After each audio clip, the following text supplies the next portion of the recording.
penduduk mengalami serangan terus-menerus dari makhluk bernama Fener peringkat S.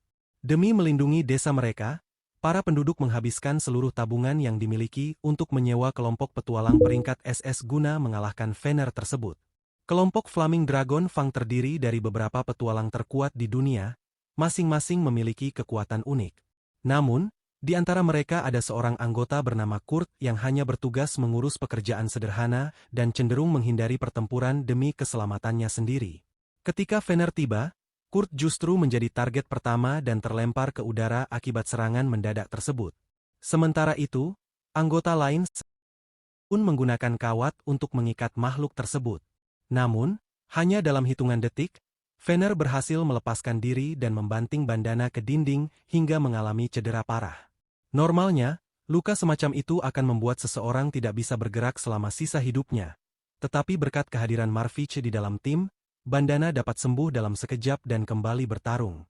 Dengan memanfaatkan pohon sebagai jangkar, bandana berhasil menciptakan peluang bagi Goff untuk menyerang.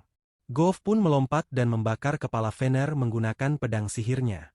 Akhirnya, makhluk tersebut dikalahkan, dan penduduk desa merasa sangat bersyukur atas kemenangan ini.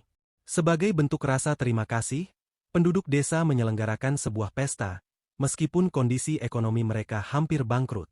Namun, Ganova tampak kurang menyukai makanan sederhana yang disediakan dan meminta Siti untuk menyiapkan hidangan yang lebih layak. Bandana pun ikut memesan sesuatu yang istimewa, karena malam itu menjadi malam terakhir mereka menikmati masakan Kurt. Kurt, yang tidak memahami maksud dari perkataan tersebut, meminta penjelasan kepada Goff. Saat itulah Goff mengungkapkan bahwa mulai hari itu, Kurt tidak lagi menjadi bagian dari tim. Kurt yang kebingungan bertanya apakah dirinya telah melakukan kesalahan, tetapi Goff menjelaskan bahwa masalahnya bukan karena kesalahan tertentu, melainkan karena kontribusi Kurt dalam pertempuran sangat minim. Meskipun ia sering membantu mengurus berbagai tugas tim, perannya dalam pertarungan hampir tidak ada. Sedangkan kelompok hanya diperbolehkan memiliki 4 anggota. Oleh karena itu, mereka memutuskan untuk menggantinya dengan seorang penyihir atau petarung yang lebih kompeten. Kurt berusaha memohon agar tetap diperbolehkan bergabung dengan mereka, tetapi Goff, yang merasa jengkel, menendangnya hingga terjatuh.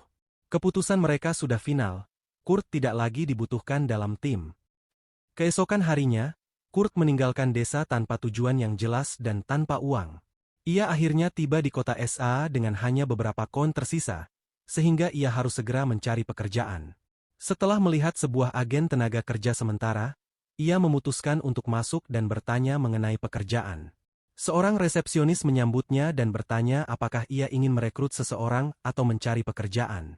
Kurt menjawab bahwa ia sedang mencari pekerjaan, dan resepsionis menjelaskan bahwa ia harus menjalani wawancara serta tes bakat terlebih dahulu. Dalam wawancara tersebut, ia ditanya mengenai informasi dasar seperti nama, usia, dan asal-usulnya. Kurt memperkenalkan dirinya sebagai Kurt Rockins, seorang pemuda berusia 15 tahun yang berasal dari desa H di pegunungan CN. Resepsionis, yang bernama Kel, tampak terkejut karena tidak mengetahui adanya desa di lokasi tersebut. Namun, ia tetap melanjutkan wawancara dan bertanya tentang riwayat pekerjaan Kurt.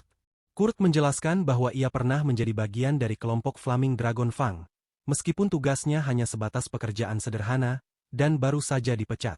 Kel cukup terkejut mendengar bahwa Kurt pernah menjadi anggota kelompok petualang peringkat S. Meskipun perannya kecil, menyertakan nama kelompok tersebut dalam lamarannya mungkin akan membantunya mendapatkan pekerjaan.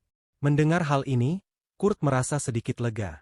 Satu-satunya hal yang tersisa baginya adalah menyelesaikan tes bakat agar Kel dapat menilai kekuatan dan kelemahannya. Di dunia ini, bakat adalah anugerah yang diberikan oleh Tuhan dan dikategorikan berdasarkan peringkat, mulai dari peringkat G, terendah, hingga peringkat triple S, tertinggi. Perbedaan antara peringkat bakat sangat besar. Seseorang dengan kemampuan pedang peringkat G hampir tidak bisa mengayunkan pedang, sementara mereka yang memiliki peringkat A dapat dengan mudah membelah batu. Kurt sangat antusias untuk mengetahui bakat yang dimilikinya. Sayangnya, hasil tes menunjukkan bahwa semua kemampuannya dalam pertempuran hanya berada di peringkat G. Dengan demikian, ia tidak memiliki harapan untuk menjadi petarung. Kecewa dengan hasil tersebut, Kurt merasa putus asa. Namun, Kel mencoba menghiburnya dengan menyampaikan bahwa ia masih berpeluang memiliki bakat di bidang lain, seperti alkimia atau pandai besi. Sayangnya, teknisi yang menangani tes bakat untuk keterampilan perdagangan sedang berlibur, sehingga Kurt harus kembali minggu depan untuk evaluasi lebih lanjut. Kurt mengatakan bahwa ia tidak bisa menunggu selama itu karena kondisi keuangannya sangat buruk. Ia bahkan hanya memiliki sepotong roti tersisa. Oleh karena itu, ia harus mendapatkan pekerjaan pada hari itu juga. Memahami situasi Kurt, Kel meminta Kurt untuk mencoba mengangkat sebuah karung pasir sebagai tes sederhana. Ketika Kurt menyentuh karung tersebut, ia merasakan sensasi aneh, seolah-olah sebagian kecil mananya terserap. Karena Kurt ternyata cukup kuat untuk mengangkat karung tersebut, Kel menyarankan agar ia mencoba bekerja di bidang konstruksi. Saat itu, Margrave of Town sedang mencari pekerja untuk memperbaiki tembok kota. Jika Kurt tertarik, Kel bersedia menulis surat rekomendasi untuknya. Kurt pun berterima kasih dan segera pergi menemui Margrave of Town. Saat melihat surat rekomendasi tersebut, Margrave sedikit ragu karena Kurt tidak terlihat seperti seseorang yang mampu bekerja di bidang konstruksi. Namun, karena ia sangat membutuhkan tenaga kerja, ia akhirnya memberi Kurt kesempatan. Tugas pertama Kurt adalah mencampur semen dan menggunakannya untuk memperbaiki tembok. Gajinya akan ditentukan berdasarkan seberapa banyak pekerjaan yang ia selesaikan. Margrave berjanji untuk kembali dan memeriksa hasil pekerjaannya nanti. Jika Kurt belum menggunakan setidaknya setengah barel semen saat Margrave kembali, gajinya akan sangat rendah. Kurt ingin bertanya mengenai penggunaan mana dalam campuran semen untuk memperkuatnya. Tetapi ia memilih diam karena mengira itu sudah menjadi pengetahuan umum. Ia juga terkejut karena batas minimal pekerjaan yang diberikan tampak terlalu mudah. Oleh karena itu, ia memutuskan untuk menggunakan sebanyak mungkin semen sebelum Margrave kembali. Ketika Margrave kembali, ia sangat terkejut melihat bahwa Kurt berhasil menyelesaikan seluruh bagian tembok. Kurt merasa sedikit bersalah karena tidak bisa menyelesaikan lebih banyak karena kehabisan bahan. Tetapi Margrave justru kagum. Ia bertanya bagaimana Kurt bisa memperbaiki bagian atas tembok. Dan Kurt menjelaskan bahwa ia hanya melemparkan semen ke atas lalu menghaluskannya dengan tongkat.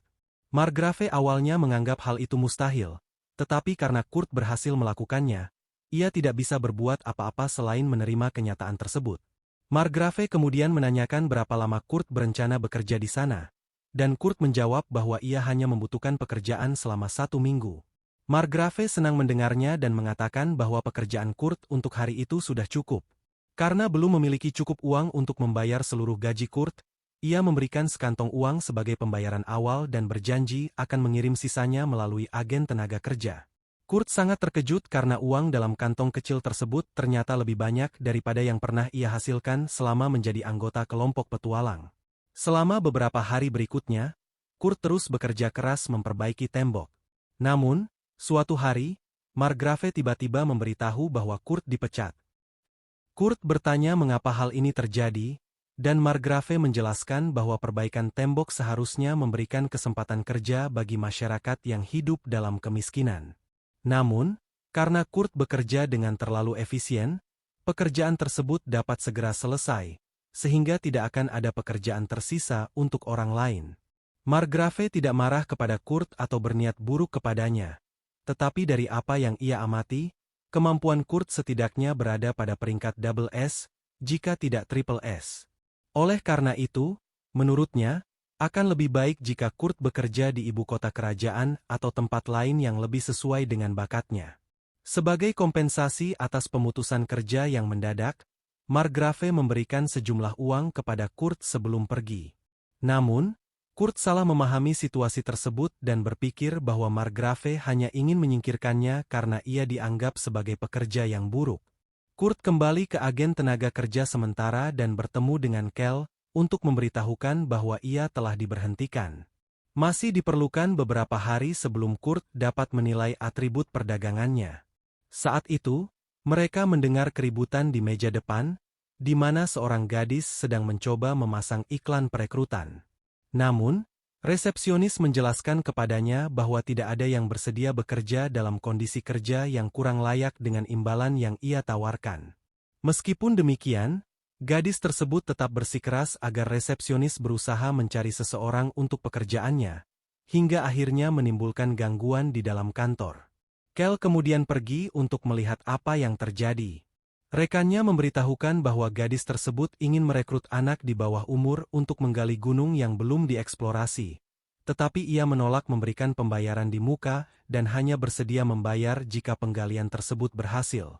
Kel memahami bahwa syarat seperti itu sulit diterima oleh orang yang berpikir secara rasional. Ia mencoba meyakinkan gadis tersebut untuk mencari investor guna mengembangkan tambang. Tetapi gadis itu menjelaskan bahwa ia tidak bisa melakukannya. Jika ia tidak membayar pajak sebelum akhir pekan, kepemilikan tambangnya akan diambil alih. Pada saat itu, Kurt datang dan dengan yakin mengatakan bahwa ia bersedia menerima pekerjaan tersebut. Ia menjelaskan bahwa di desanya, ia terbiasa membantu penggalian tambang sehingga memiliki cukup banyak pengalaman dalam bidang tersebut. Kel bertanya kepada Kurt apakah ia benar-benar yakin ingin menerima pekerjaan itu, karena dengan kontrak yang ditawarkan, ada kemungkinan besar ia tidak akan mendapatkan bayaran.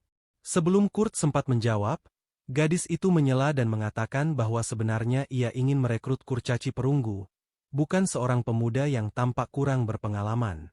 Ia merasa tidak enak hati jika harus membiarkan Kurt mengambil pekerjaan tersebut. Namun, karena kurcaci biasanya meminta pembayaran di muka sebesar minimal 10 keping perak, sedangkan ia tidak memiliki cukup dana, akhirnya ia memutuskan untuk merekrut Kurt. Saat Kurt dan gadis itu pergi, Kel merasa tidak nyaman membiarkan Kurt menerima pekerjaan tersebut karena ia khawatir hal itu tidak sepadan dengan usaha dan waktunya. Sejujurnya, Kel berpikir bahwa Kurt bisa mendapatkan penghasilan yang lebih baik di tempat lain. Ketika sedang melamun tentang Kurt, rekan kerjanya menarik perhatiannya dan memberitahukan bahwa ada transfer bank baru saja masuk. Rupanya, itu adalah sisa pembayaran yang dijanjikan Margrave sebagai kompensasi atas pekerjaan yang telah dilakukan Kurt dalam perbaikan tembok. Kel awalnya mengira jumlahnya hanya sekitar 50 keping perak, tetapi ternyata jumlahnya mencapai 200 keping emas, yang merupakan jumlah yang sangat besar. Ia begitu terkejut sehingga tanpa sengaja tersandung karung pasir di lantai. Rekan kerjanya memperingatkannya untuk berhati-hati, karena karung pasir tersebut sebenarnya digunakan untuk mengukur jumlah mana seseorang. Semakin besar cadangan mana seseorang, semakin berat karung pasir tersebut saat disentuh. Biasanya, karung pasir ini tidak bereaksi terhadap orang biasa, sehingga Kel dapat mengangkatnya dengan mudah. Namun, ia teringat bagaimana Kurt tampak kesulitan saat mengangkatnya beberapa hari yang lalu, sehingga ia mulai bertanya-tanya apakah Kurt benar-benar hanya seorang pemuda biasa. Sementara itu, Kurt dan Ulicia berjalan menuju hutan untuk mencapai perkemahan. Namun, ketika mereka sampai, Kurt merasa sedikit khawatir karena hanya ada satu tenda. Ulicia menjelaskan bahwa tenda tersebut cukup besar untuk mereka berdua, tetapi Kurt mengatakan bahwa ia tidak akan bisa tidur jika harus berbaring di sebelah gadis secantik dirinya. Mendengar Kurt memujinya sebagai gadis yang imut, Ulicia awalnya merasa tersinggung, mengira bahwa Kurt hanya berusaha menyanjungnya. Namun, ketika ia menyadari bahwa Kurt benar-benar tulus, ia pun membiarkan hal itu dan memberikan Kurt kentang untuk makan malam. Meskipun itu hanyalah kentang rebus sederhana, sudah lama sejak ada seseorang yang memasakkan makanan untuknya, sehingga Kurt merasa sangat bersyukur. Ia juga berterima kasih karena Ulicia bersedia makan bersamanya, mengingat bahwa sebelumnya rekan-rekannya di kelompok pahlawan selalu menolak untuk membiarkan Kurt makan di tempat yang sama dengan mereka. Malam itu, Kurt dan Ulicia pergi tidur. Namun, Kurt kesulitan untuk tidur karena melihat bahwa Ulicia tidur hanya mengenakan pakaian dalamnya. Ia merasa tidak nyaman, sehingga memutuskan untuk keluar dari tenda dan tidur di luar. Begitu Kurt meninggalkan tenda, Ulicia membuka matanya. Ternyata, ia hanya berpura-pura tertidur. Ia sengaja tidur dengan pakaian minim untuk menguji apakah Kurt adalah tipe orang yang akan mengambil kesempatan dalam situasi seperti itu. Namun, kini ia tahu bahwa Kurt adalah pria yang baik. Keesokan paginya, Ulicia bangun dan keluar dari tenda. Ia menemukan Kurt tidur di dekat pohon dan merasa sedikit bersalah karena membuatnya tidur di luar. Namun, perhatiannya segera tertuju pada jaketnya yang telah diperbaiki. Saat Kurt terbangun, ia bertanya apakah Kurt yang telah memperbaiki jaketnya, dan Kurt mengonfirmasinya. Ulicia terkesan dengan keterampilan Kurt dalam menjahit dan mulai bertanya-tanya apakah ia benar-benar akan mampu bekerja sebagai penambang. Namun, karena sudah tidak ada waktu untuk mencari orang lain, mereka pun memutuskan untuk segera memulai pekerjaan. Kurt bertanya apakah Ulicia telah menentukan lokasi untuk mulai menambang. Namun, Ulicia mengakui bahwa ia hanya berencana menggali secara acak dengan harapan menemukan biji berharga. Mendengar hal itu, Kurt menjelaskan bahwa metode seperti itu tidak akan efektif dan bahwa ia mengetahui cara yang jauh lebih efisien. Ia membawa Ulicia ke suatu bagian gunung, dan setelah mengamati sebentar, ia menemukan batu yang penuh dengan permata. Ulicia sangat terkejut karena Kurt dapat menemukannya dengan begitu mudah. Dalam hitungan menit, Kurt sudah menemukan semua permata di bagian gunung tersebut. Ulicia hampir tidak bisa mempercayainya, karena jika semua permata ini dijual, ia akan dapat melunasi seluruh utangnya. Namun, Kurt mengatakan bahwa ia tidak bisa langsung menjualnya begitu saja. Ulicia kemudian menyadari bahwa Kurt benar. Karena Kurt yang menemukannya, ia seharusnya mendapatkan bagian dari hasil penjualan. Namun, Kurt menjelaskan bahwa bukan itu maksudnya. Ia mengatakan bahwa permata-permata tersebut akan jauh lebih berharga jika terlebih dahulu diubah menjadi kristal ajaib. Ulicia terkejut dengan pernyataan tersebut. Ia menjelaskan bahwa hanya ada 10 penyihir di seluruh kerajaan yang cukup terampil untuk mengubah permata menjadi kristal ajaib. Namun, sebelum ia selesai berbicara, Kurt sudah selesai mengubah semua permata yang ditemukan menjadi kristal ajaib. Ulicia begitu terpana hingga tidak dapat berkata-kata. Kurt tidak hanya mampu menciptakan kristal ajaib, tetapi ia melakukannya dalam sekejap, padahal bahkan penyihir paling berpengalaman pun biasanya membutuhkan setidaknya 1 jam untuk membuat satu kristal ajaib. Setelah menyelesaikan semua kristal, Kurt menyetujui permintaan Ulicia untuk menjualnya. Ulicia pun berangkat ke kota, sementara Kurt tetap tinggal di gunung untuk menyelesaikan beberapa hal lainnya. Setibanya di kota, Ulicia pergi ke agen bea cukai dan menyatakan bahwa ia ingin menjual beberapa kristal ajaib di ibu kota kerajaan. Namun, karena kristal ajaib sangat berharga, petugas bea cukai bertanya dari mana ia mendapatkannya. Menyadari bahwa tidak mungkin petugas itu akan percaya jika ia mengatakan bahwa seorang pemuda biasa yang menciptakannya, Ulicia menunjukkan lambang keluarga kerajaan yang dimilikinya. Sebenarnya, ini hanyalah siasat. Ia sudah berhenti bekerja untuk keluarga kerajaan sejak lama, tetapi mereka tampaknya lupa mengambil kembali lambangnya. Namun, strategi ini berhasil, dan petugas bea cukai mengizinkannya menggunakan lingkaran teleportasi untuk pergi ke ibu kota. Setibanya di ibu kota, Ulicia pergi ke toko seorang teman lama bernama Mimiko. Ia memberitahu Mimiko bahwa ia memiliki beberapa kristal ajaib untuk dijual. Awalnya, Mimiko mengira kristal tersebut tidak terlalu berharga. Namun, setelah diperiksa lebih dekat, ia menyadari bahwa kristal-kristal tersebut memiliki jumlah mana 10 kali lipat dari kristal ajaib biasa. Mimiko memberitahu Ulicia bahwa setiap kristal ini bernilai 10 keping emas. Ulicia terkejut, karena Kurt telah memberinya 50 kristal ini. Dengan santai, Mimiko menyerahkan kantong berisi 500 keping emas kepadanya. Namun, sebelum Ulicia pergi, Mimiko mengajukan 2 permintaan. Pertama, ia meminta agar Ulicia hanya menjual kristal-kristal semacam ini di tokonya, karena jika kristal sekuat ini beredar tanpa regulasi, dampaknya bisa sangat berbahaya. Kedua, ia ingin mengetahui siapa yang menciptakan kristal-kristal tersebut. Ulicia menyetujui permintaan pertama, tetapi ia menolak memberikan nama penciptanya tanpa izin terlebih dahulu. Sebagai seorang penyihir istana kerajaan, Mimiko mencoba menggunakan posisinya untuk memerintahkan Ulicia memberikan informasi tersebut. Namun, karena Ulicia tidak lagi bekerja untuk keluarga kerajaan, ia tidak memiliki kewajiban untuk mematuhinya. Menyadari bahwa ia tidak bisa memaksa Ulicia, Mimiko akhirnya membuat permintaan terakhir. Jika pencipta kristal tersebut bersedia bekerja untuk kerajaan, maka ia akan diberikan gelar bangsawan, akses penuh ke laboratorium penelitian kerajaan, serta berbagai fasilitas eksklusif lainnya. Ulicia kemudian meninggalkan toko Mimiko dan kembali ke gunung keesokan paginya untuk bertemu dengan Kurt. Namun, setibanya di sana, ia dikejutkan oleh sesuatu yang tidak ia duga. Kurt telah membangun sebuah rumah dalam waktu singkat selama ia pergi. Sementara itu, kelompok Gulnova berada di alam liar untuk pertama kalinya setelah mereka memutuskan untuk mengeluarkan Kurt dari tim. Namun, Tampaknya kini mereka harus menghadapi lawan yang cukup tangguh. Tak satu pun dari anggota tim menunjukkan performa seperti sebelumnya, dan saya mulai berpikir bahwa Kurt, yang selama ini dianggap tidak berguna, justru secara tidak sadar menjadi sosok yang menyatukan mereka. Marlifus, sang penyembuh, tiba-tiba tidak bisa menyembuhkan siapapun karena kehabisan mana secara tidak wajar. Golova kemudian meminta penyihir baru mereka untuk menggunakan sihir api terhadap monster pohon. Namun si pemula menolak dan menyatakan bahwa seharusnya Golova yang menggunakan sihir tersebut. Situasi memanas ketika seluruh anggota tim mulai saling menyalahkan. Di tengah kekacauan itu, Bandana hanya berdiri diam di belakang dengan senyum puas, seolah menikmati kehancuran tim mereka.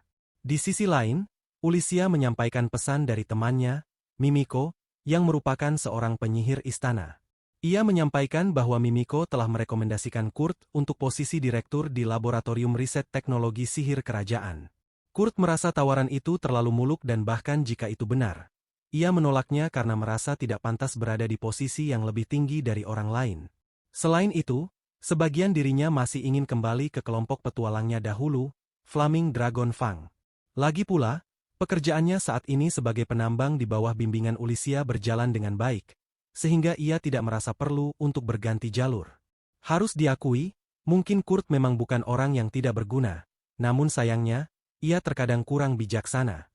Terlepas dari itu, Ulisya tidak memberitahu Kurt berapa banyak emas yang mereka hasilkan dari penjualan kristal ajaib, dan malah mendorongnya untuk terus menambang lebih banyak biji.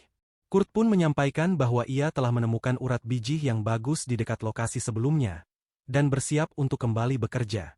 Namun, Ulisya memintanya untuk beristirahat, karena mengira ia belum tidur sejak membangun rumah kayu. Saat Kurt menjelaskan bahwa ia sudah tidur selama 6 jam, Ulisya terdiam, tidak percaya bahwa ia mampu membangun seluruh struktur itu dalam waktu sesingkat itu. Kurt, yang salah paham dengan ekspresi Ulisya, mengira Ulisya marah karena ia kesiangan, dan berjanji untuk menebus kesalahannya. Beberapa saat kemudian, Kurt membawa Ulisya ke lokasi penambangan baru. Ia menjelaskan rencananya untuk menggali di sekitar tempat di mana ia menemukan kristal besar kemarin. Setelah itu, Kurt meninggalkan Ulisya untuk menambang sendiri.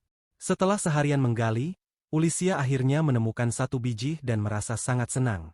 Ia membayangkan bahwa jika Kurt mengubahnya menjadi kristal ajaib, harganya bisa mencapai lebih dari 10 keping emas, dan itu cukup untuk memenuhi target harian. Namun, di saat yang sama, ia merasa enggan untuk memanfaatkan kerja keras Kurt. Mungkin itulah sebabnya hingga saat ini ia belum menyentuh satu pun dari 500 emas yang mereka peroleh dari penjualan kristal sebelumnya. Menjelang senja, ia pergi mencari Kurt dengan harapan menemukan tempat yang berantakan. Namun ia justru dikejutkan oleh hasil kerja Kurt. Kurt telah membangun lokasi tambang yang sangat layak dan rapi. Ulisya akhirnya menyadari bahwa Kurt mungkin benar-benar memiliki kemampuan luar biasa, meskipun ia sendiri tidak mengerti bagaimana hal itu mungkin terjadi. Saat ia menanyakan bagaimana hasil kerja hari itu, Kurt dengan santai menjawab bahwa ia merasa kurang produktif karena hanya menemukan pecahan biji kecil. Ia juga menunjukkan setumpuk batu berkilau yang ia anggap tidak berharga. Namun, Ulisya segera menyadari bahwa batu-batu tersebut adalah biji mitil, yang sangat langka dan jauh lebih berharga daripada emas maupun platinum. Ia pun bertanya apakah Kurt sudah gila. Kurt menjelaskan bahwa di desanya, mereka biasa menambang mitil dalam jumlah besar. Namun karena tidak digunakan, mereka kerap membuangnya begitu saja. Ulisya tidak bisa memahami jenis desa seperti apa yang bisa begitu ceroboh dalam memperlakukan logam semahal itu. Yang mengejutkan, Kurt juga menyebutkan bahwa ia sedang mencari biji yang lebih berharga dari mitil. Saat Ulisya bertanya biji apa yang dimaksud, Kurt menjawab bahwa ia sedang menambang oracham, logam legendaris yang dikenal sebagai logam para dewa. Ulisya tidak tahan lagi dan menuntut penjelasan. Namun Kurt hanya berkata bahwa jika seseorang menggali 7 kilometer ke dalam tanah, kemungkinan menemukan oracham akan meningkat. Ulisya bahkan tidak ingin tahu bagaimana Kurt bisa menggali sejauh itu dalam waktu sehari dan kembali ke permukaan. Ia hanya bisa menahan kepala sambil bertanya tentang lubang besar tersebut, yang ternyata sudah ditutup kembali oleh Kurt demi alasan keamanan. Akhirnya, hari mereka pun berakhir di lokasi tambang. Setelah 2 hari penuh kegiatan menambang, minggu kerja Kurt selesai. Tambang yang ia bangun dibuat dengan sangat sempurna hingga menciptakan jalur lurus dari kota Samia ke kota tempat tinggal seorang tuan tanah. Ulisya, yang ternyata memiliki pegunungan tempat tambang itu berada, memanfaatkan jalur tersebut dengan mengizinkan serikat dagang untuk menggunakannya dengan imbalan biaya perawatan. Ia menggunakan uang itu untuk membayar pajak. Namun karena seluruh hasil biji ia serahkan kepada Kurt, keputusan itu terasa cukup adil. Kurt kembali ke kota dan bertemu Bandana, yang mengatakan kepadanya bahwa ia bukan lagi anggota Flaming Dragon Fang. Singkat cerita, Golova mengalami gangguan mental setelah mengalami kerugian berturut-turut. Ia mulai membuat kekacauan di mana-mana dan ingin membawa Kurt kembali sebagai budaknya secara tidak resmi, agar ia bisa melampiaskan frustrasinya. Ia bahkan mengancam akan menyakiti Bandana jika Bandana tidak membawanya kembali. Namun, alih-alih mengikuti perintah tersebut, Bandana justru menangkap Golova dan meninggalkan kelompoknya. Meskipun begitu, Bandana tidak memberitahukan kebenaran ini kepada Kurt. Ia hanya mengatakan bahwa ia dipecat oleh Golova, sama seperti Kurt sebelumnya. Kurt merasa kecewa mendengar hal itu. Ia mengatakan bahwa dirinya mengagumi Golova dan merasa sangat berutang budi padanya. Ia benar-benar berharap bisa kembali bersatu dengan anggota lama kelompoknya. Namun karena kini Bandana juga sudah dipecat, ia merasa hal itu tidak lagi mungkin. Saya tidak sepenuhnya yakin. Namun tampaknya Bandana pun sama buruknya dengan anggota kelompok Golova lainnya. Ia juga tampaknya ingin memanfaatkan Kurt yang malang dan polos. Dalam waktu singkat, Bandana berhasil membujuk Kurt untuk mengambil komisi dari guildnya dan mengirimnya ke bengkel seorang meister bernama Eitlier. Eitlier sendiri adalah bengkel yang memproduksi dan menjual obat-obatan sihir, pedang, dan berbagai alat sihir. Pemimpin mereka disebut sebagai Master Eitlier, dan orang-orang ini sangat dihormati serta memiliki peran penting di kota. Dalam perjalanannya, Kurt merasa terkejut bahwa seseorang sepenting itu berada di kota ini. Ketika ia tiba di rumah Master Eitlier, ia heran karena rumahnya terlihat sangat sederhana. Ia mengetuk pintu, dan seorang gadis muda membukanya. Kurt sempat mengira gadis muda itu adalah Master Eitlier, namun segera sadar bahwa ia hanya seorang peri. Gadis tersebut memperkenalkan dirinya sebagai Michelle, asisten Master Eitlier. Michelle segera menyambut Kurt dengan ramah dan membawanya masuk. Kurt mengira ia akan membantu di bengkel, namun ternyata tugasnya adalah mencuci piring dan membersihkan dapur. Meski sedikit kecewa, Kurt tetap menerima tugasnya dengan tabah. Saat Michelle dipanggil oleh tuannya, Kurt pun mulai bekerja. Setelah selesai membersihkan, Kurt merasa tidak enak hanya diam saja, jadi ia mencoba mencari Michelle. Ia berjalan ke ujung lorong dan mengetuk sebuah pintu. Dari dalam terdengar suara seorang wanita, dan ketika pintu dibuka, Kurt terkejut melihat seorang wanita cantik yang ternyata adalah Putri Liselot. Ia tidak tahu siapa wanita itu pada awalnya, tapi merasa aneh karena belum pernah melihat wanita secantik itu. Saat melihat lebih dekat, Kurt menyadari adanya luka spiral aneh di perut sang putri. Ketika ia bertanya, sang putri menjelaskan bahwa itu adalah kutukan. Kurt meminta izin untuk memeriksanya lebih dekat, dan dengan hati-hati menyentuh luka tersebut. Ia menyimpulkan bahwa sang putri tidak bisa merasakan sakit dari luka itu. Ia lalu mencoba menyembuhkannya dan menyadari bahwa nafsu makan sang putri masih baik. Maka, ia menawarkan diri untuk memasakkan sesuatu. Saat kembali ke dapur, Kurt menyadari bahwa pakaian yang dikenakan sang putri adalah ciptaannya sendiri. Ia sangat terkejut dan merasa malu hingga terjatuh. Sementara itu, di tempat lain, Mimiko dan Ulia sedang membicarakan Mithil dan Orchalum, bahan-bahan mahal yang mereka temukan, serta kemungkinan buruk jika kabar tentang Kurt tersebar. Mimiko bahkan khawatir Kurt bisa saja diculik. Mereka heran bagaimana orang sekuat dia bisa bersembunyi selama ini. Namun Ulia tahu bahwa Kurt adalah anggota Flaming Dragon Fang, dan ingin menjadikannya seorang Master Eitlier agar ia dapat mengendalikan kekuatannya. Ulia juga berharap bisa menjadi pengawal Kurt, meskipun khawatir karena Kurt tidak menyadari potensi dirinya sendiri dan sering meremehkan kemampuannya. Sementara itu, Kurt hampir selesai memasak bubur untuk Putri Liselot. Michelle lalu datang bersama Lady Ailia. Kurt meminta maaf karena menggunakan dapur tanpa izin, namun Lady Ailia tidak mempermasalahkannya. Ia bahkan mengamati bubur yang dibuat Kurt, dan Kurt menjelaskan bahwa bubur itu untuk gadis aneh yang ia temui. Mendengar itu, Lady Ailia kaget karena ternyata Kurt telah bertemu sang putri. Ia meminta Kurt agar tidak menceritakan hal ini kepada siapapun. Setelah itu, Kurt menerima gaji pertamanya, dan ia sangat senang karena jumlahnya cukup besar. Ia pun membawa bubur itu ke sang putri yang sudah sangat lapar. Lady Ailia ingin mencicipinya dulu untuk memastikan tidak ada racun, tetapi sang putri menolak. Ia percaya pada Kurt, meski baru saja mengenalnya. Ada kesan cinta pada pandangan pertama yang terlihat. Lady Ailia akhirnya mengizinkan sang putri memakannya.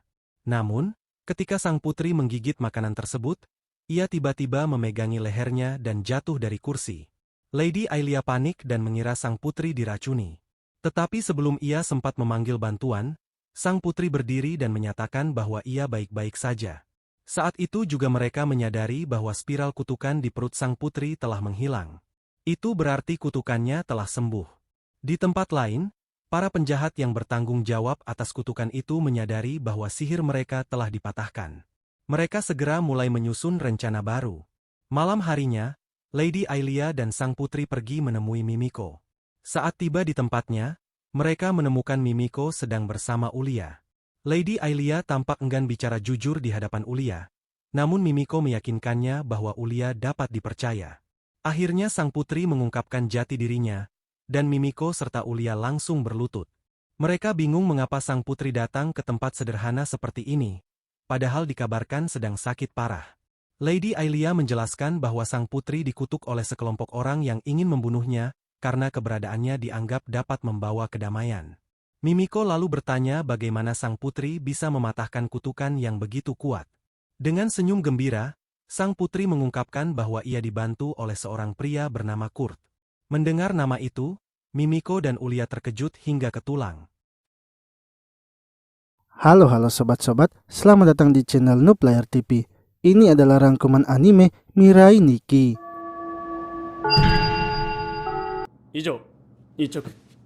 Seorang pria bernama Amano saat itu sedang berada di kelasnya. Amano terus saja memegang handphonenya ketika sedang belajar dan juga walau sudah selesai pembelajaran. Yang mana ia melakukan itu karena ia ingin mencatat semua hal yang ia lihat pada hari tersebut.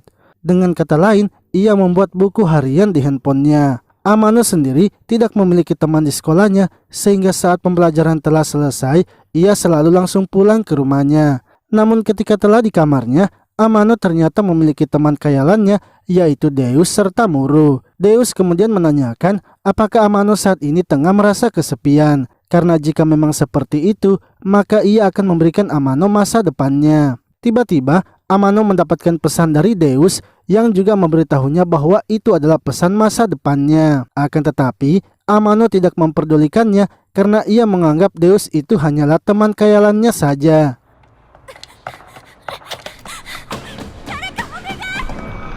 Sementara itu, di tempat lain seorang wanita kini sedang mencoba melarikan diri. Namun karena sudah terpojok, wanita tersebut akhirnya dihabisi oleh seseorang yang mengincarnya. Esok paginya, ketika Amano bangun, ia langsung membaca pesan yang dikirim oleh Deus, yang mana pesan itu berisikan tentang kesehariannya yang akan terjadi pada hari itu. Amano awalnya tidak percaya karena ia masih menganggap kalau itu hanyalah hayalannya saja. Akan tetapi ia terkejut karena pesan itu ternyata sesuai dengan apa yang ia lalui hari tersebut. Mulai dari TV yang mengabarkan berita kematian, temannya yang datang bersamanya, serta ujian matematika yang diadakan mendadak. Bahkan di pesannya itu juga sudah tertulis jawaban dari ujian matematikanya. Amano pun terus mengalami peristiwa yang telah dituliskan oleh Deus di pesannya, sehingga ia akhirnya menanyakan kepada teman khayalannya itu mengapa ini semua bisa terjadi. Padahal ia hanyalah teman khayalannya saja, tapi mengapa Deus bisa mengetahui masa depannya?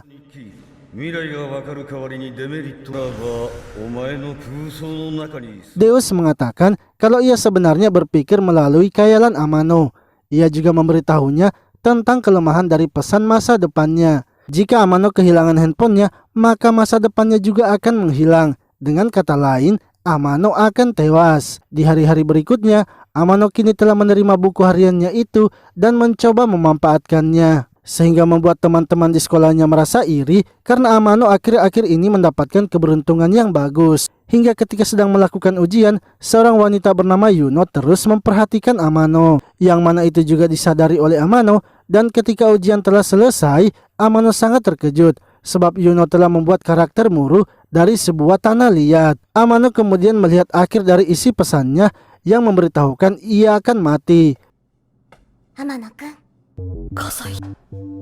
やっぱりそうなのね。Yuno kemudian muncul dan mengatakan bahwa ia sudah menyadari kalau ada yang aneh dengan Amano. Hal itu malah membuat Amano takut dan bergegas melarikan diri. Pesan masa depannya lalu berubah karena Yuno ternyata masih mengejarnya.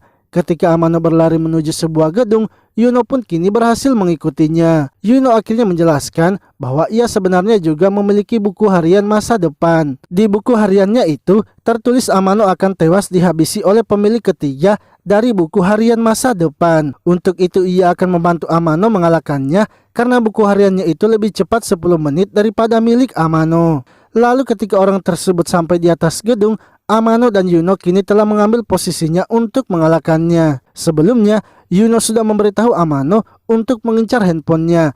Dan ketika pria itu mengeluarkan handphonenya, dengan cepat Amano langsung menyerang handphonenya. Yang mana hal tersebut akhirnya membuat pria itu tewas.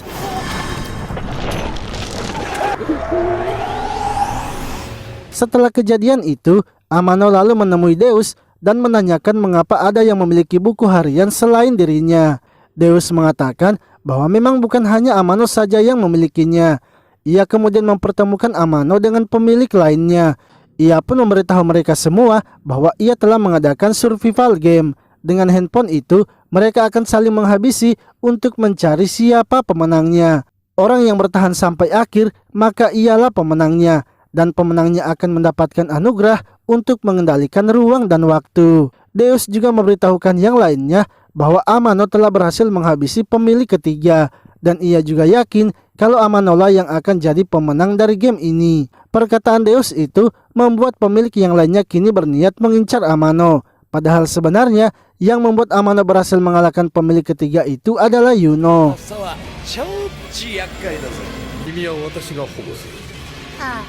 Esoknya, ketika telah berada di sekolahnya, wali kelas Amano pun tidak masuk dan digantikan oleh guru lainnya. Lalu saat jam pelajaran telah selesai, Amano mendatangi Yuno untuk meminta waktunya berbicara. Akan tetapi, karena jam pelajaran olahraga akan segera dimulai, Yuno ingin agar mereka berbicara setelah jam olahraga selesai. Setelah Yuno pergi, tak lama kemudian muncul seorang wanita bernama Umine. Ia memberitahu Amano kalau wali kelasnya itu adalah seorang pembunuh berantai. Dan wali kelasnya itu juga merupakan pemilik dari handphone di hari masa depan. Serta alasan wali kelasnya itu tidak datang hari ini karena Amano sudah menghabisinya. Karena wali kelasnya adalah pemilik ketiga. Tiba-tiba Yuno yang berada di ruang ganti menerima pesan tentang Amano. Ia kemudian bergegas pergi ke kelas dan membantu Amano. Umine lalu memberitahu mereka bahwa pertandingan mereka telah dimulai karena ia juga merupakan pemilik nomor 9. Untuk itu, Amano harus bersiap-siap karena ia akan menghabisinya.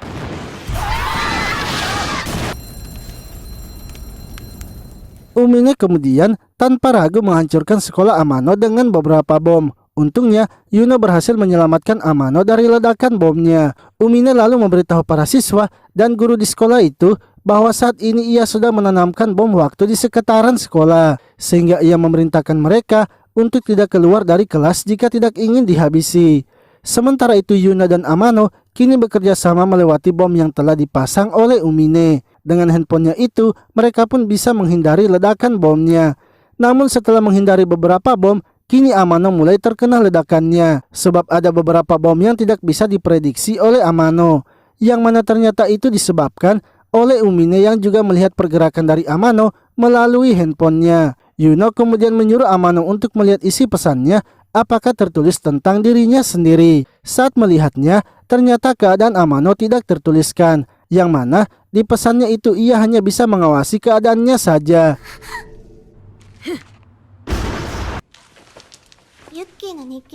Yuno akhirnya memberitahu Amano bahwa di pesannya itu tertulis semua apa yang sedang dilakukan Amano. Sebab ia selama ini selalu mengawasi Amano sehingga handphonenya sendiri meramalkan tentang kondisi Amano. Di sisi lain, pihak kepolisian kini telah datang ke sekolah mereka. Salah satu polisi lalu melaporkan kepada bosnya bahwa tim sniper mereka kini telah siap di posisinya. Namun bosnya itu mengatakan untuk menarik kembali pasukan snipernya. Karena bom yang ditanam oleh Umine ternyata pemicunya adalah jantungnya sendiri. Bosnya itu bisa mengetahuinya sebab ia ternyata juga adalah seorang pemilik dari handphone masa depan.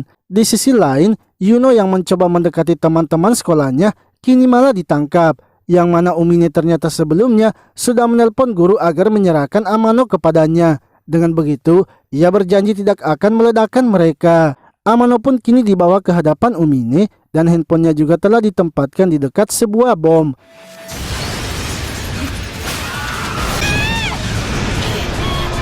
Sementara itu, Yuno yang tidak ingin Amano mati akhirnya memutuskan untuk berlari dari kelas itu. Hal tersebut membuat bom yang dipasang oleh Umine meledak karena mendeteksi adanya pelarian. Tak lama kemudian, bos dari kepolisian yang bernama Keno kini datang menghampiri mereka. Ia memberitahu Amano bahwa ia adalah pemilik keempat. Ia juga mengatakan bahwa tidak tertarik dengan game yang diadakan oleh Deus. Dan sekarang ia hanya fokus untuk menangkap Umine yang merupakan seorang teroris. Lalu, Yuno pun kini berhasil sampai di bawah dan menjatuhkan Umine.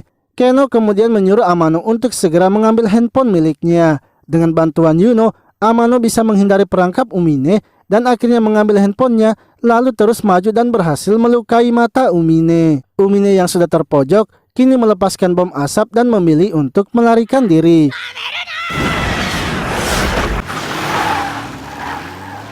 Setelah kejadian itu, Keno memberitahu Amano kalau pemilik yang lainnya pasti akan datang mengejar Amano lagi. Untuk itu, ia ingin agar mereka bertiga bekerja sama menghentikannya. Sebab ia sebenarnya sangat ingin mengakhiri permainan yang diadakan oleh Deus. Amano pun sangat senang mendengarnya dan bersedia melakukan kerja sama. Sementara itu, Yuno sangat senang karena di pesannya tertulis kalau hari itu ia dan Amano akan mendapatkan happy ending. Esoknya Keno lalu menyuruh mereka berdua untuk datang ke kantor polisi, yang mana tujuannya memanggil mereka berdua adalah untuk menjalankan sebuah misi. Ia ingin agar mereka berdua membantunya mencari pemilik lainnya, karena ia ingin agar mereka segera menghentikan pemilik lainnya dan menghentikan game itu. Sejauh ini, ia sudah mendapatkan 5 identitas dari pemilik di hari masa depan. Amano pemilik pertama, Yuno pemilik kedua, guru mereka yang telah tewas pemilik ketiga, Umine pemilik ke-9,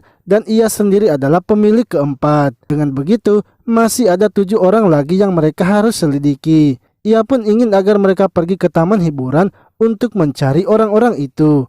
Yuno dan Amano akhirnya pergi ke taman hiburan bersama-sama. Mereka pun mencoba semua wahana yang ada di taman hiburan tersebut. Hingga ketika telah sore hari, Amano kini mempertanyakan kepada Yuno mengapa Yuno selama ini selalu mengikutinya. Ia yakin kalau Yuno pasti telah merahasiakan sesuatu darinya. Yuno pun hanya diam saja dan memilih untuk tetap merahasiakan itu.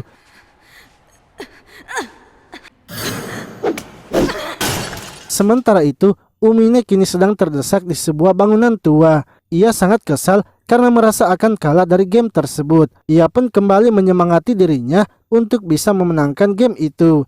Ia kemudian keluar dari persembunyiannya untuk berpindah tempat. Namun di tengah perjalanan, ia malah dihadang oleh beberapa polisi padahal ia sudah melihat diarinya. Yang mana ternyata keberadaan Umine itu bisa diketahui oleh polisi karena ada seseorang yang telah memberitahukannya. Lalu Yuno dan Amano kini memutuskan untuk pulang karena mereka juga tidak menemukan petunjuk di tempat tersebut. Amano kemudian mengantarkan Yuno sampai ke rumahnya. Akan tetapi saat di depan rumah, Yuno pun meminta agar Amano mampir sebentar ke rumahnya. Di sisi lain, bawahan dari Keno datang melaporkan kalau Amano dan Yuno telah kembali ke rumahnya. Ia pun menanyakan apakah harus menjaga mereka berdua. Keno mengatakan bahwa itu tidak perlu karena Umine tidak akan muncul hari ini.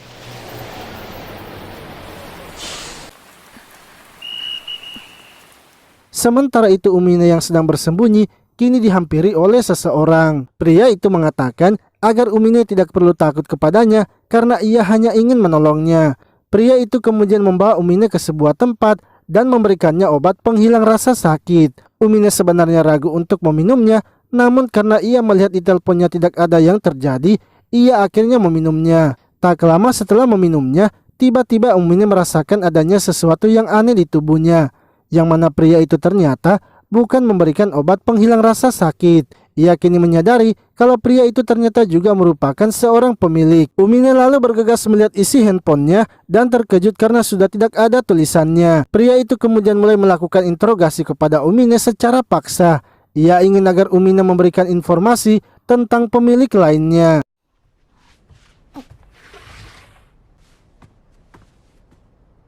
Di sisi lain, Amano kini telah masuk ke dalam rumah Yuno. Namun anehnya, rumah itu tidak ada lampunya dan hanya mengandalkan lilin saja. Yuno lalu menyuruh Amano menunggu sembari ia ingin menyiapkan mereka makan malam. Akan tetapi, Yuno yang merasa ingin kencing kemudian keluar dari ruangan itu untuk mencari kamar mandi. Dalam pencariannya itu, Amano melihat ada sebuah ruangan yang telah ditutup. Ia pun sangat penasaran dengan ruangan itu dan akhirnya membukanya. Akan tetapi ia sangat terkejut karena melihat isi dari ruangan itu yang ternyata terdapat banyak marah dan juga mayat. Sementara itu, para pemilik lainnya kini mengalami fenomena yang aneh, yang mana di hari mereka semua mengeluarkan cahaya yang berwarna ungu. Lalu tempat Deus sendiri kini mulai hancur karena Amano membuka ruangan itu. Yang mana menurut Deus, kini masa depan semua pemilik akan berubah. Namun ia sangat senang karena ia merasa tidak salah memilih Amano.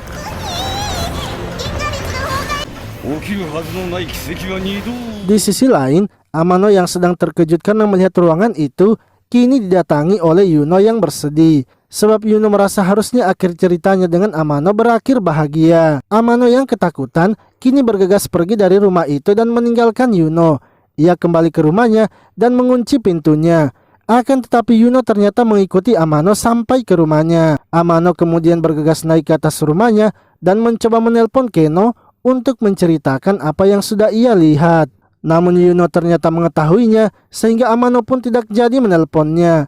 Esoknya Keno kemudian datang ke rumah Amano. Saat membuka pintu, Amano sangat terkejut karena Yuno juga sudah berada di mobil Keno. Keno lalu mengatakan alasannya memanggil mereka berdua, yang mana Umine kini telah ditangkap dan ia mengetahuinya melalui handphonenya. Saat ini Umine sedang ditahan di sebuah kuil. Untuk itu ia ingin agar mereka ikut pergi memeriksa keadaan Umine. Ketika telah sampai di kuil itu, Keno terlebih dahulu mencoba meminta izin untuk masuk. Sebab saat itu mereka sedang melakukan suatu ibadah dan juga belum membuat janji ketemu dengan pendetanya. Tak lama kemudian, salah satu penjaga kuilnya datang dan memberitahukan kalau mereka diizinkan untuk masuk. Mereka pun kini menuju ruangan tempat keberadaan dari pendetanya. Ketika telah bertemu dengan pendetanya yang bernama Subaki, ia mengatakan kepada mereka bahwa ia selalu menulis catatan harian dari para jemaahnya di buku catatannya. Hingga beberapa minggu yang lalu, buku catatannya itu berubah menjadi buku yang melihat masa depan. Dan ia juga adalah menjadi pemilik ke-10 dari catatan harian masa depan. Mereka semua pun terkejut sebab mereka belum melakukan persiapan. Namun Subaki memberitahu mereka bahwa mereka tidak perlu takut karena ia tidak akan menghabisi mereka dan ia sama sekali tidak tertarik dengan game itu. Ia sebenarnya hanya ingin agar Amano membantunya sebab Amano sendiri sudah lolos 2 kali dari serangan para pemilik. Ia mengatakan kalau di catatan hariannya itu menuliskan bahwa sebentar malam ia akan tewas. Untuk itu, ia ingin agar mereka melakukan pertukaran.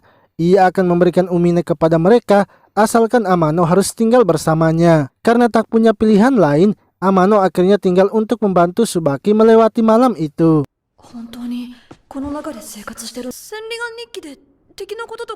Saat sedang berjaga, Subaki memberitahu Amano untuk menjauhi Yuno karena insting wanitanya mengatakan kalau Yuno akan membawa malapetaka bagi Amano. Sementara itu, Yuno ternyata tahu kalau Subaki sedang menjelekkan dirinya. Hal itu pun membuatnya marah dan tiba-tiba saja ruangan Subaki menjadi terbakar. Para pengikutnya mulai datang menyiramkan air, tapi yang mereka bawa adalah bensin sehingga apinya semakin besar. Para jemaah yang lainnya juga kini muncul dan mulai saling menyerang. Amano kemudian berniat untuk menyelamatkan Subaki yang masih terjebak di ruangannya. Namun ia dihentikan oleh Yuno yang ingin agar Amano jangan menyelamatkan Subaki. Karena jika ia masuk ke dalam, maka Amano akan tewas. Akan tetapi Amano kini sadar kalau sebelumnya jika ia tidak pulang, ia pasti akan menjadi mayat seperti yang ada di ruangan rumah Yuno. Ia mengatakan kalau Yuno adalah orang yang tidak waras dan ia tidak akan mempercayainya lagi.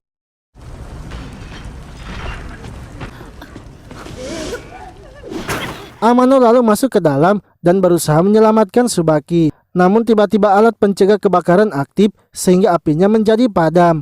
Amano merasa sepertinya Kenola yang sudah membuatnya aktif. Sementara itu Tsubaki kini mencoba menyadarkan para jemaahnya. Amano kemudian menanyakan apa yang sebenarnya terjadi kepada jemaahnya. Tsubaki menjelaskan kalau jemaahnya sepertinya dikendalikan oleh seseorang dengan hipnosis, yang mana ternyata pria yang menangkap Umine lah yang telah melakukannya. Saat ini, pria tersebut kini sedang menjaga Umine yang berada di penjara bawah tanah. Ia kemudian mulai mengganti kostumnya dan memberitahukan Umine bahwa Tsubaki bisa melihat segalanya, tapi dirinya bisa mendengar segalanya. Untuk itu, ia akan menghabisi mereka semua yang berada di atas.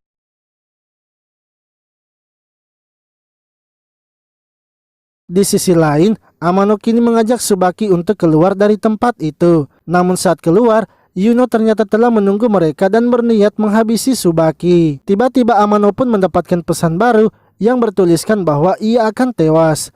Yuno pun menjadi panik karena ia tidak ingin jika Amano akan tewas. Ia kemudian mulai berpikir dan bergegas menghabisi orang-orang yang sedang tergeletak. Yang mana orang-orang itu ternyata bangkit kembali karena masih terpengaruh dari hipnosis. Yuno pun berusaha menghabisi semua orang-orang yang datang mengepung mereka. Ia lalu menyuruh Amano untuk memilih apakah akan memilihnya atau memilih mati bersama Tsubaki. Amano yang terdiam saja membuat Yuno akhirnya menariknya keluar dari tempat itu. Namun Amano juga ternyata tidak meninggalkan Tsubaki dan tetap membawanya. Lalu Keno pun menelpon Amano dan menanyakan keadaan mereka. Amano menjelaskan kalau para jemaah dari Tsubaki telah dihipnotis dan menyerang mereka. Keno kemudian memberitahu mereka untuk segera pergi ke gerbang depan. Orang-orangnya pasti akan melindungi mereka dan ia sendiri akan pergi mencari keberadaan Umine. Di sisi lain, pria yang menangkap Umine kini memperlihatkan diari masa depannya yang berupa alat perekam. Dengan alatnya itu, ia mampu mendengar apa yang akan terjadi di masa depannya. Hingga tiba-tiba, alat perekamnya itu mengeluarkan suara yang aneh. Ia kemudian meminta bom dari Umine dan memberikannya kunci penjaranya. Ia menyuruh Umine untuk pergi jika tidak ingin terlibat.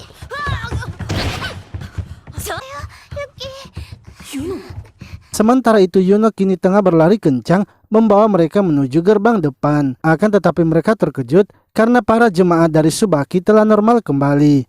Menurut Tsubaki, kemungkinan efek dari hipnotisnya sudah menghilang.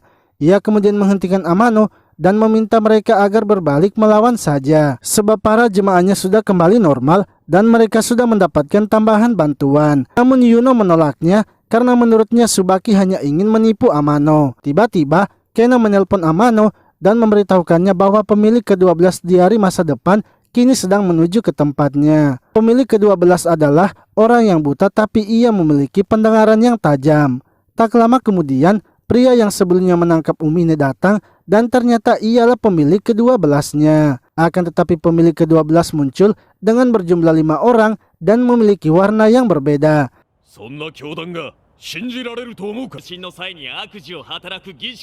Ia pun memperkenalkan diri sebagai pemilik ke-12 dan bernama Yamato. Ia lalu memberitahu Amano untuk pergi karena tujuannya hanyalah menghabisi Tsubaki. Amano sebenarnya sudah ditipu karena Tsubaki adalah orang yang memiliki sekte sesat. Perkataan Yamato itu tidak dipercaya oleh Amano dan ia masih berniat untuk membantu Tsubaki. Yamato kemudian mengatakan kalau di antara mereka berlima ada dirinya yang asli yang telah menelan bom waktu. Sementara yang lainnya itu hanya orang lain yang sudah ia kendalikan.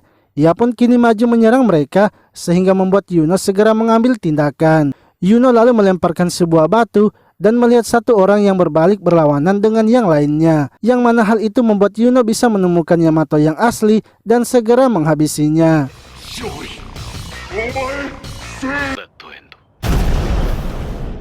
Setelah itu Tsubaki pun langsung saja menangkap mereka berdua. Ia pun mengatakan bahwa ia memang benar sudah menipu mereka dan ia akan menghabisi mereka berdua. Lalu ketika Tsubaki melihat catatan masa depannya, ternyata waktu kematiannya belum berubah. Hal itu pun membuatnya terkejut padahal Yamato sudah dihabisi. Yuno yang marah kini dengan sekuat tenaganya melawan mereka dan berhasil memotong tangan Tsubaki. Ia kemudian memberikan handphonenya kepada Amano dan mendorongnya untuk segera melarikan diri. Sementara itu Keno yang sedang bersama Umine mengatakan bahwa ia akan bersedia melepaskan Umine asalkan Umine harus memberikan alamat emailnya agar ia bisa menghubunginya. Di sisi lain, Yuno kini dibawa ke sebuah ruangan. Tsubaki pun sangat kesal kepadanya karena sudah melukainya. Ia memberitahunya bahwa Amano tidak akan bisa kabur dari kuilnya karena ia juga sudah menyuruh para jemaahnya untuk mencarinya. Lalu Amano yang sedang bersembunyi kini merasa menyesal karena lebih memilih Tsubaki. Padahal seharusnya ia lebih percaya Yuno karena Yuno lah yang selalu melindunginya selama ini. Ia kemudian melihat sebuah bola dan mendapatkan ide untuk mengalahkan Tsubaki. Lalu Tsubaki pun memberitahukan Amano melalui pengeras suara agar Amano harus segera muncul. Karena jika tidak, maka Yuno akan digilir oleh para jemaahnya. Tak lama kemudian, Amano muncul dan menghentikan mereka. Ia pun langsung saja melemparkan bolanya ke atas sehingga para jemaah dari Tsubaki melihatnya. Dengan begitu, Amano kini bisa menyerang buku diari masa depan milik Tsubaki, yang mana itu akhirnya membuat Tsubaki harus menghilang.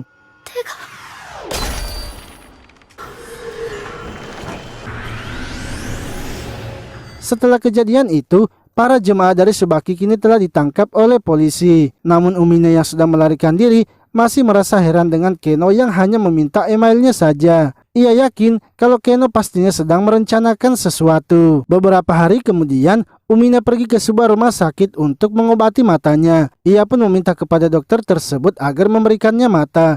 Dan setelah memasang matanya, Umine menanyakan mengapa banyak anak di rumah sakit itu. Dokter tersebut mengatakan kalau anak-anak itu adalah anak dari para korban yang baru saja terjadi di sebuah kuil. Di kuil itu, para jemaahnya menghabisi diri mereka sendiri. Namun Umine bergumam bahwa sebenarnya yang melakukan itu semua hanyalah seorang gadis saja, yaitu Yuno. Sementara itu, Yuno kemudian mencoba masuk di rumah Amano. Ia pun memecahkan kaca rumah Amano dan kini berhasil masuk.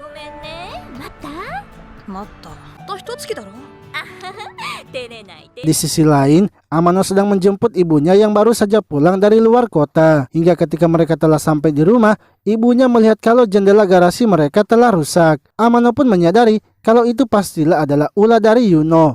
Ia kemudian bergegas masuk ke dalam rumahnya dan memeriksanya, yang mana ternyata memang benar kalau Yuno kini telah berada di dalam kamarnya. Amano pun segera menyuruh Yuno untuk bersembunyi sebab ibunya telah datang. Hingga saat ibunya masuk ke dalam kamar, Amano sudah berhasil membuat Yuno masuk ke dalam lemarinya. Namun Yuno yang melihat ibu Amano malah ingin keluar menemuinya, sehingga ia memaksa untuk keluar dari lemari itu. Amano pun berusaha untuk menahan Yuno agar tidak keluar, yang mana hal itu membuat ibunya akhirnya merasa curiga dan menyuruh Amano untuk membuka lemarinya. Amano lalu berusaha membuat ibunya keluar dari kamarnya. Dan seketika Yuno pun langsung keluar dari lemari itu, sehingga ibu Amano kini melihat kalau Yuno ada di dalam kamar Amano.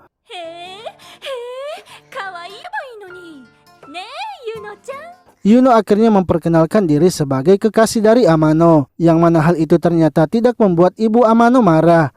Ia malah senang karena melihat Amano yang kini telah tumbuh dewasa. Ibu Amano lalu memberitahu mereka bahwa ia akan mengambil cuti selama 3 hari. Sebab telah terjadi sebuah insiden di kuil dan salah satu korbannya adalah rekan kerjanya. Perusahaannya menyuruhnya untuk merawat sementara anak dari rekannya itu selama 3 hari. Lalu ketika Yuno sedang mandi, ibu Amano datang memberitahunya bahwa mulai sekarang ia juga akan menitipkan Amano kepadanya. Saat mereka akan tidur, Amano ternyata tidak bisa tidur. Begitu pula juga dengan Yuno yang masih belum tidur. Yuno akhirnya bangun dan mempertanyakan mengapa Amano tidak melamarnya saja, sebab ibunya juga sudah merestui hubungan mereka. Amano mengatakan bahwa ia sama sekali tidak jatuh cinta kepada Yuno. Yuno lalu meyakinkannya bahwa Amano pasti akan jatuh cinta kepadanya.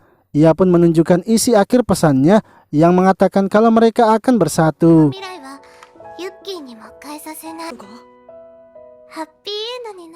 Amano kemudian memberitahunya bahwa ia bisa saja merubah masa depan itu.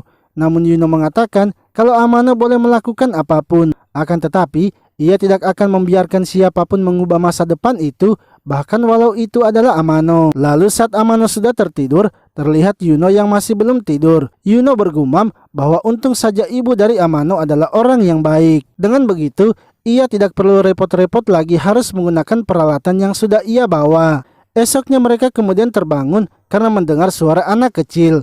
Ketika memeriksanya, ternyata itu adalah ibu dari Amano yang kini telah membawa anak dari rekan kerjanya. Anak itu pun memperkenalkan dirinya bernama Hoju, begitu pula dengan mereka berdua yang memperkenalkan dirinya. Ibu Amano kemudian menyuruh Hoju untuk masuk ke dalam rumah. Dan saat berada di ruang tengah, Hojo pun kini berniat untuk menggambar, yang mana ternyata ia akan membuat gambar dari Yuno. Setelah selesai menggambarnya, ia kemudian menggunting gambar itu dan membawakannya kepada Yuno. Akan tetapi ia tiba-tiba saja terpeleset sehingga menusuk Yuno dengan gunting yang ia pegang.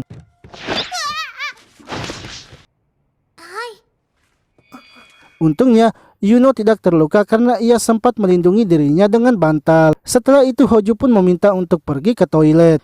Yang mana saat di toilet, ia pun mengeluarkan sebuah buku diari masa depan yang artinya ia juga adalah seorang pemilik. Hojo lalu berbicara dengan bonekanya itu bahwa Hojo harus berhati-hati karena combo antara pemilik pertama dan pemilik kedua itu sangat kuat sehingga bisa meramalkan dengan sempurna. Sementara catatan harian miliknya hanya buku harian bergambar serta hanya bisa memprediksi di pagi, siang, dan malam hari saja. Dengan kata lain, kesempatan Hojo hanya sebanyak 3 kali saja dalam sehari. Setelah itu mereka kemudian makan malam bersama. Namun sebelumnya, Hojo ternyata sudah menyuntikkan racun di buah tomatnya. Ibu Amano yang mendapatkan telepon lalu menyuruh mereka untuk makan duluan. Akan tetapi, Yuno merasa ada sesuatu yang aneh kepada tomat itu dan langsung menghentikan Amano saat akan memakannya. Lalu ketika akan mandi, Hoji pun menuangkan garam di dalam air yang ada di toilet. Hingga ketika akan mandi, ia kemudian meminta untuk mandi bersama Yuno. Amano yang sedang berada di ruang tengah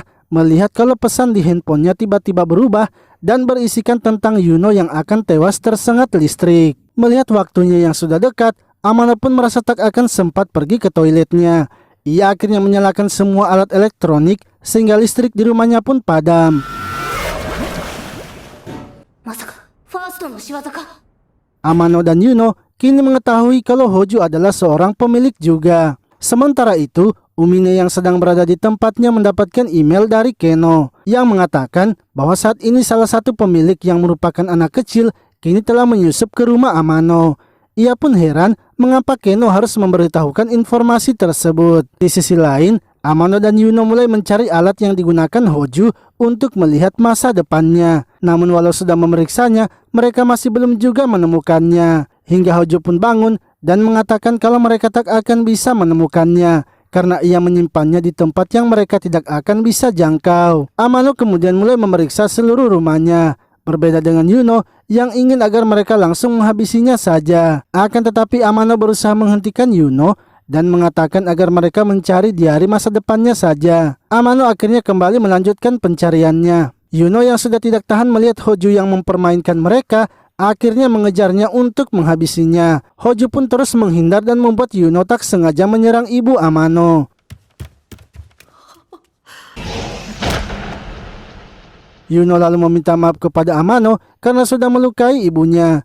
Namun Amano mengatakan bahwa Yuno harus lebih serius karena ia yakin jika Yuno serius maka ia akan bisa menemukan diari masa depan Hojo. Yuno akhirnya pergi ke dapur dan berkonsentrasi untuk menemukan diari milik Hojo. Ketika Amano keluar melihatnya, ia terkejut karena Yuno yang sedang terbaring di atas meja. Sementara itu, Yuno yang terus memikirkannya akhirnya menyadari kalau diari milik Hojo adalah sebuah paket. Bersamaan dengan itu, paket dari Hojo pun telah tiba sehingga Amano bergegas mengambilnya. Saat Amano telah mengambilnya dan membukanya, ternyata isi dari paket itu adalah gas beracun. Hal itu pun akhirnya membuat Amano harus terkena gas beracun. Yuno kemudian bergegas membawa Amano masuk ke dalam toilet.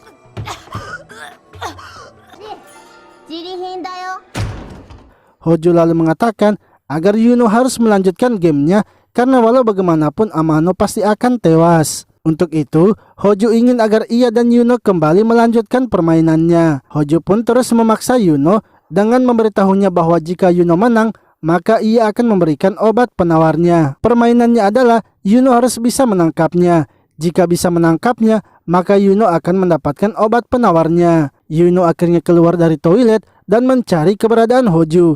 Hingga akhirnya ia menemukan Hojo yang berada di lantai 2 yang telah menyiapkan perangkap. Hojo menyiram air di lantai dan mengalirkan listrik sehingga membuat Yuno tak bisa bergerak lagi. Ketika Hojo akan menghabisi Yuno, dengan cepat Amano datang menyelamatkannya. Namun Amano yang sudah terkena efek racunnya tak bisa melanjutkan serangannya lagi. Sehingga Yuno akhirnya bangkit dan langsung menghabisi Hojo yang juga sudah terluka akibat serangan dari Amano.